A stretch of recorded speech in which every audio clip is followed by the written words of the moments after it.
एखाद्या व्यक्तीवर, विचारावर किंवा परंपरेवर विश्वास ठेवणं हा मानवाचा नैसर्गिक स्वभाव. पण हा विश्वास जाणीवपूर्वक आहे की आंधळा हेही ओळखणं तितकंच गरजेचं आहे.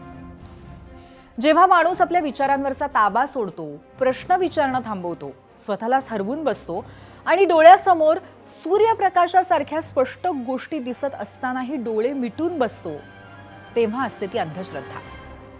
हा आंधळा विश्वास शेवटी माणसाला चुकीच्या वाटेवर नेतोच. आणि हेच किती टोकाला जाऊ शकतं याच्याच कहाण्या गेल्या 8 दिवसांपासून आपण पाहतोय. नमस्कार, मी पूर्वी भावे. तुम्ही पाहताय झिरो आवर.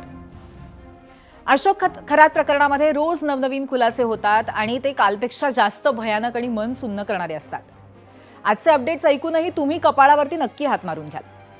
पहिली गोष्ट, अशोक खरातच्या मिरगावमधील संस्थांसाठी 2018 साली 5 कोटी रुपये सरकारनं दिल्याचं उघडकीस आलंय. दुसरी गोष्ट, ज्या संस्थांसाठी 5 कोटींचा निधी सरकारनं दिला होता त्याच शिवनिका संस्थांच्या मंदिराजवळ एक फार्म हाऊस आणि एक विहीरही आज आम्ही तुम्हाला दाखवणार आहोत. ही तीच विहीर आहे ज्याचा वापर अशोक खरातनं भक्तांना फसवण्यासाठी केलाय. आणि त्याच विहिरी संदर्भातला आणखीन एक मोठा खुलासाही आजच्या भागात आम्ही करणार आहोत. आणि तिसरी महत्वाची अपडेट, त्याच्यावरती दाखल झालेला 7वा गुन्हा तोही एका विद्यार्थिनीनं दाखल केलाय. त्यातही प्रचंड भीषणता आहे. या सगळ्या गोष्टी आपण सविस्तर बघणार आहोत, पण त्याआधी मी तुम्हाला थोडे तपशील सांगते.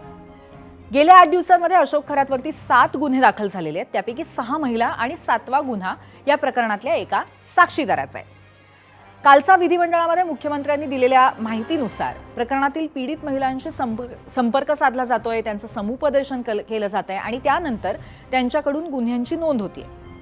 खरं तर ही घटना इतकी भयानक आहे की या सगळ्या प्रकारामध्ये अडकलेली कोणतीही महिला खरं तर आधी खचून जाईल. बदनामीच्या भीतीनं ती समोरच येणार नाही.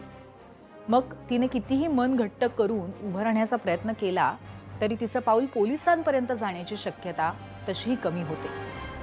तरीही सरकारनं पुढाकार घेत महिलांना विश्वासात घेऊन उचललेली पावलं नक्कीच अत्यंत महत्वाची आहेत. पण तरीही एक प्रश्न राहून राहून मनात येतोय, तो म्हणजे ज्या पीडित महिला आहेत त्यांच्यापर्यंत SIT पोहोचतीये, पण ज्या नेत्यांचे फोटो या भोंदूबाबा सोबत आहेत त्यांचं काय? अशाच फोटोंमुळे रुपाली चाकणकरांना महिला आयोगाच्या पदावरनं दूर केलं, पण इतरांचं काय?